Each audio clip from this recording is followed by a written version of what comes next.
Yes, what's going on? Capital XTRA Evenings with me, Omar Howard. I feel like it's one of them ones where you have to check yourself, innit? Because you've just got a legend sitting in front of you. From the UK as well, responsible for this week's Homegrown Track of the Week.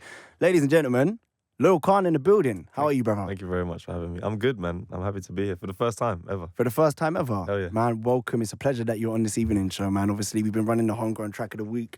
Yes. It's mad. I thought you were 9'3", yeah? Bro, it came up on Google for some reason that you're 9'3". Yeah? Why is that? It's because I am. Don't Stand ruin the up. mystery. Stand up. I don't need to stand up. You're Oh. 9'3"? Yeah, look. But I don't even know why I'm acting so shocked when I shook your hand when you No, came in. I'm not. Of course. So how tall are you? 5 foot? I would say 5'10", 5'11". I see. 6 foot with MX. With Amex, yeah? Yeah. It's like you hacked yourself on Wikipedia because Yeah, you knew yeah. you were going to be. Yeah, You're going to be small. Yeah. I want to That's talk... not small, bro. That's average size. Yeah, it's no beef. It's no beef. Party size. Party size. Normal size. Not basketball size. Football size. Well, there was a kid that grew up around me. He was a basketballer. He was like 5'6". Yeah. Some of the best basketballers are little. Trust Okay. me. That could be a new career. That's for you. actually little. What, That's 5'6"? That's a small person. Yeah, that is a small person. I'm a normal person. Whoa! I'm joking. What do you mean? I'm joking. Look, before we talk about the music, I think it's only right that we talk about this ice skating video which I've seen. Yeah. You're lit at ice skating. How long have you been doing that for? My dad was the stewards on the ice. So Oh, that's like the yeah, only yeah. thing we used to do together was skate. So yeah, I've been doing it since I was young, just for fun. So you started on the Penguins and then you got good at it. Yeah. I started on the Penguins and then I leveled up. Bro, that's what's the technique for skating backwards? Is it like the pizza thing which you do when you're skiing? Oh, what where you go? No. I honestly don't know. It's just second nature to me. But yeah, I guess really you just have to not worry about it. As soon as you start to stiffen up, that's when you're gonna fall over. You have to be loose. My legs are stiff, man. Nah, man, no. You come with us. Yeah? We'll take you. Yeah? Very fascinating. Where'd you skate? Well, that video, where is that? That's in Ali Pali. Uh-huh. But I used to skate a lot at Streatham Ice Rink. Oh, sick, man. That was my stomping ground. Have you been to Guildford? Yeah, I've been there because there's like the swimming pool there. Yes. The ice skating rink. Uh-huh. Yeah, I've The done Spectrum. it all. Yeah. Do you remember the diving boards there? Hell yeah. Bro, in it when you were younger, they look huge. Crazy. But then when you go there now, they're like... And there was they're no one tiny. there. There was no one supervising. That was like a really unsafe time. Bro, I saw belly flops. Yeah, I've seen crazy things. I did crazy things there. What do you do? Probably belly flops. I tried to do crazy things and ended up just belly flopping, probably. I feel like you come across as this like real chill, humble guy, but I feel like when you're doing extreme things like that, you just let loose. You know what I mean? Just on a mad one. Listen, let's talk about the music. Obviously, Yes. the songs of 2022. Yesterday, Georgetown, Hate. Georgetown, the music video was sick, man. Honestly, you. I really enjoyed it. Appreciate it. How was it like being out back home in Guyana? Yeah, that was only the second time I ever been. And I took my dad. That was the first time my dad had ever been to Guyana. Because my grandmother moved over here maybe the year before he was born, or like the year he was born. So yeah, for that it was beautiful. For him, because when I was younger, I wasn't close to my pops when I was growing up, so I never really had an understanding of that side of my life, black side of my life, and I always was looking to him to kind of, when I finally reconnected, to give me the culture. And it more was actually that I ended up starting to teach him and show him stuff about his own life, you get me? Because he'd never been. He grew up in Ends and never got to see further than the UK pretty much. So it was beautiful. That's powerful, man. And like one of the bars in that tune, which you said, was fascinated by the pyramids. Yeah. And for me, that's a big affinity of mine. That Yeah. ancient civilization of Kemet, because that was a black culture. Yes. Black civilization, right? Yeah. So have you like dug into that? Is that like a passion for you? Yeah. I think a lot over lockdown. I was reading a lot. I've always been interested in it, just because when you're at school and you're being taught history, that history you're being taught when the people you see that look like you is not accurate. Do you know what I mean? Or it's not as wide range as it should be. And so I'd always known about Mansa Musa, and like I guess for me, talking with my dad and spending time with my dad, he was able to bust me to more things.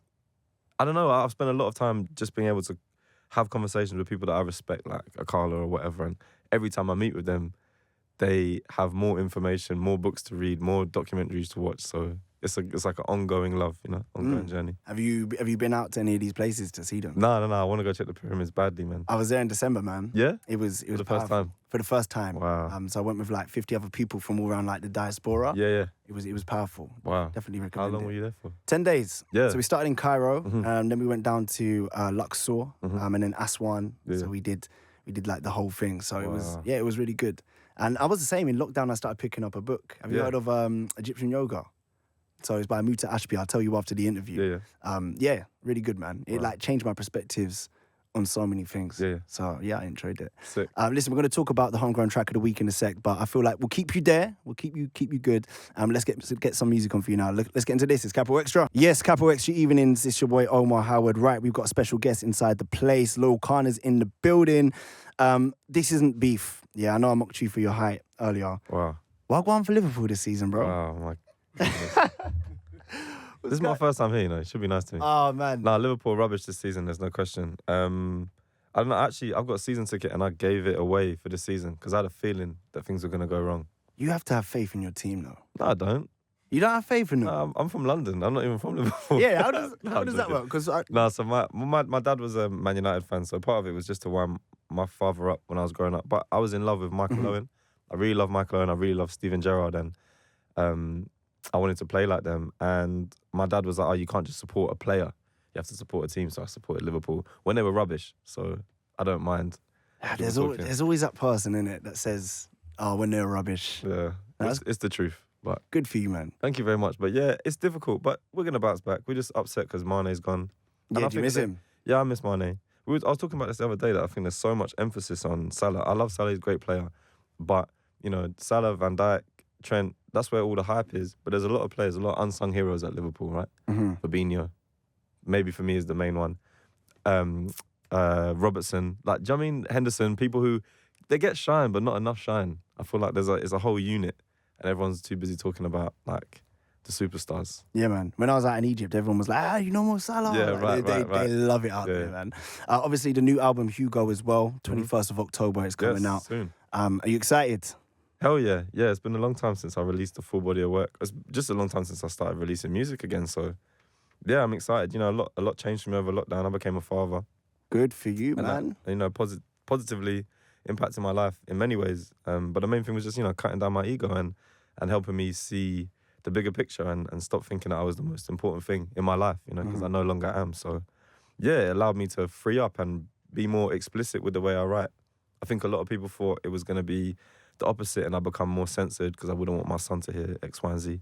But I think for me, it was more important for him to actually hear exactly what I'm going through, you know? So when he gets to my age or older or younger and starts to go through the same things that I'm going through, yes, one, he'll have the support of me, which is different to what I had, but also have this music, which is a true representation of the facts, not like me putting my best foot forward to make it sound nice or, you know, but actually really what goes on and what a young man thinks, you know? Yeah.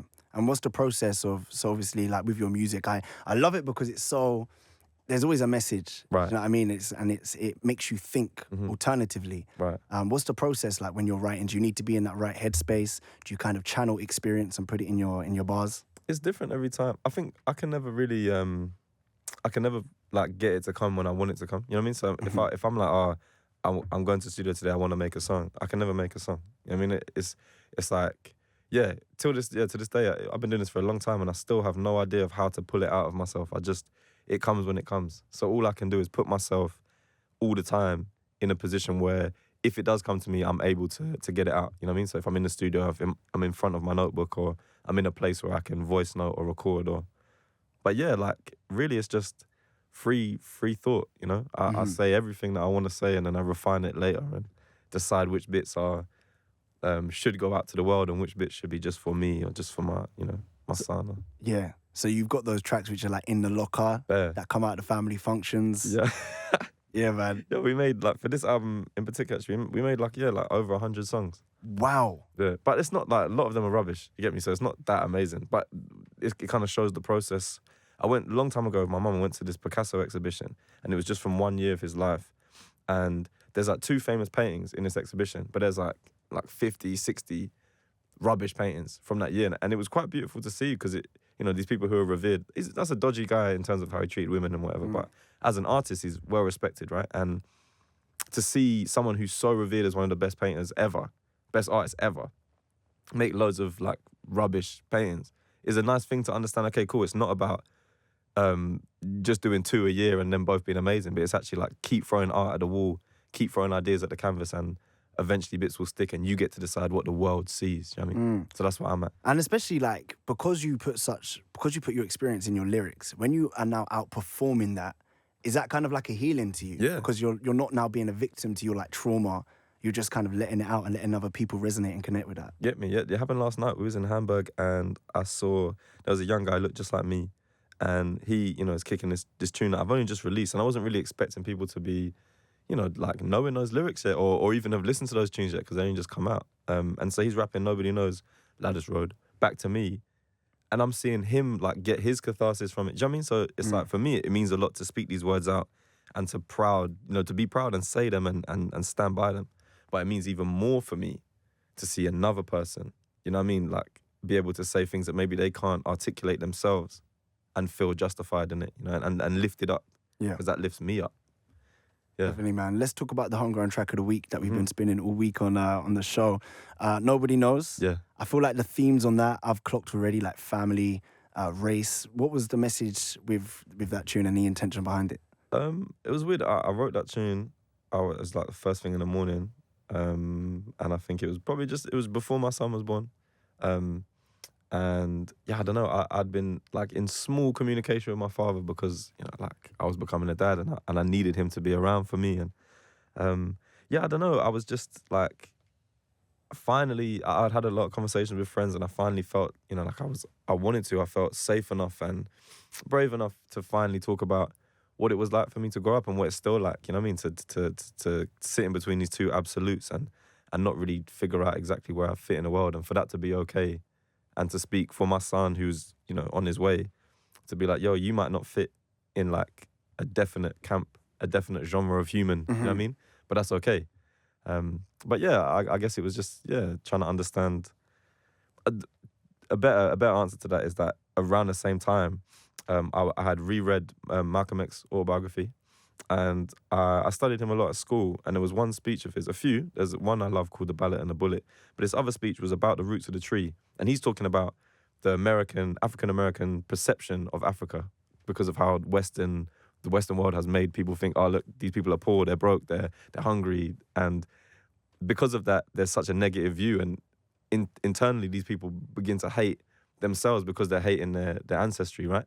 And I kind of took that approach and that idea and maybe made it a bit more personal because I'm looking at my father and my father's father and hating on them for letting me down. And if I internalize that and hate them for the things that maybe they have done with the means and the tools they have, I'm hating myself because I'm in the same situation. I'm a father, do you know what I mean? I have the same pains from society, do you know what I mean? So yeah, it was kind of just a pondering on what it means to be a father, a young black mixed race father, and how I can break the cycle, push forwards, and forgive my pups. Yes, Capital XTRA Evenings with me, Omar Howard. Loyle Carner is in the building. If you've just tuned in, then yeah, you're in the right place, man. How long have people been calling you Loyle for? Because your real name is Benjamin, right? Yeah. How did the name, the identity come about? Yeah. I'm dyslexic, so my surname is Koyolana. So I just used to call myself Loyle Carner by accident, and people used to take the mick out of me for it. So I've tried to flip it and stand beside it. Do you know what I mean? How was it being dyslexic at school? Because myself, I'm quite dyslexic, and I'm creative as well. Yeah. So like being in that environment where there's 30 kids in a room copying off a board, it doesn't suit me, No. And you put 30 kids in a class, expect them all to learn the same way and say they've got learning difficulties when it's just everyone learns different. How was that experience with you? Yeah, you put it beautifully. There was a cool thing that a teacher said to me once. It was like an image of like, whatever, it's like loads of monkeys in a class and then there's a fish. And if you tell the whole class, I'll climb the tree, then the fish is going to be bottom of the class. Do you know what I mean? Because it can't climb a tree, it's a fish. But it's just trying to understand, okay, if you have that same class and you say, okay, cool, let's swim underwater for 4 hours, the fish wins. It's not about who is the most intelligent by one task. It's about understanding that society and a microcosm of that little classroom is full of different kids with different abilities. So you need one kid that's great at maths to sit next to a kid that's rubbish at maths but great at design technology. So in those two classes, much like in the real world, one person lifts one person up when they're struggling with something, and then when that person who was just lifting someone up is struggling, they can lift the other person up, But for me, yeah, it's at school, I was lucky because I had my mum, she's a teacher of special educational needs. But at school, it was difficult for me because I didn't really have that support by everyone. And it's easy to think that you're stupid. You know what I mean? And I know I'm not stupid, but it took a lot to keep that like interior self-worth and belief in a place where people are like, you're just not going to amount to much. It takes a lot, man. Mm-hmm. Like, imagine that being, like, you're in this box. For how long are you at school? Like 8 hours a Yeah, day? right. And then you've got these artificial lights hanging. Get me? An underpaid teacher who's not really invested in all of the kids. It's hard for a lot of people, and I think it's reflective of your music and yourself that you did have that strength to come out of it. Because now, look at yourself now. For sure. But I think it's it's a testament to the people I had around me and teachers, because teachers get such a hard rep. There's like really, they're underfunded. They get no love. They get no respect. You think about how essential it is. Teachers. I mean, my girlfriend's a teacher. My mum's a teacher. My auntie teaches English and poetry. It's like, without the people who without putting like funding and love and care and respect into teachers, we're gonna get bad results. Do you know what I mean? So I think really I'm a result of the few good teachers in my life, because they say my life. I had a great English teacher, a great theatre teacher, that both had a big emphasis on poetry and the importance of words and how you can bend them to your will and not have to fit inside the box of literature of old, and can see anything, can see new music. I mean, I can see Millions as, to me, the same poet laureate as, whoever, John Agard or whatever. So I literally said on the show yesterday after playing your track, I said, yo, they should start playing this at schools, like in assembly. And just so creative thinkers can take a message, do you know what I mean? And think an alternative way. Yeah. Like, I think that would be powerful, man. To be allowed, I mean, if I'd have seen that, if I'd have seen, like on one of the other earlier tunes I dropped when I was at like a school, like a careers day, and one of the teachers busted a joke like, you're going to play football, you're going to be a rapper, get me in. Because of who I am, how I look. And what's so weird is that I definitely went into that because of, that slyly, subconsciously, that's what I'm being told I could be good at, that's what I'm going to put my effort into. But if you go into school and you're seeing people and like say the work of mine or the work of whoever, insert any rapper, like Dave, for example. It's like if you're seeing that as respected in the Western world as like literary excellence, which is what it is. Do you know what I mean? It's hard work. It takes dedication, passion, all the same stuff that it takes if you write 10 novels or whatever. A lot more people would go into it, I think, with a different mindset. Not just looking to make quick money or, do you know what I mean, to try and make it out of their environment, but actually to shift culture and to have an impact and to know people are listening and are willing to have their perspective pushed and challenged by yourself. Yeah, man. And it's a blessing now that we've got people like you that have that pure intention with making their music. So we thank you for that, man. Appreciate it. Obviously, the UK tour is coming soon. Oh yeah. Which is your favourite like spot to stop off in the UK? I guess it's not UK, but Dublin. That's like number one for me. But bro, London is always a special place. Manchester's always a special place. Bristol, Leeds, everywhere. Everywhere, man. Yeah, everywhere. I just, it's nice because for us, we're so lucky we get to travel so much. Everywhere's different. And everywhere, there's so much love in places for us that I get to pop out and people just show me about. And I get to see the real city, not just like if I'm walking around like a tourist, but actually people who live there. Yo, come get food from here. Come check record shop here or whatever. Mm-hmm.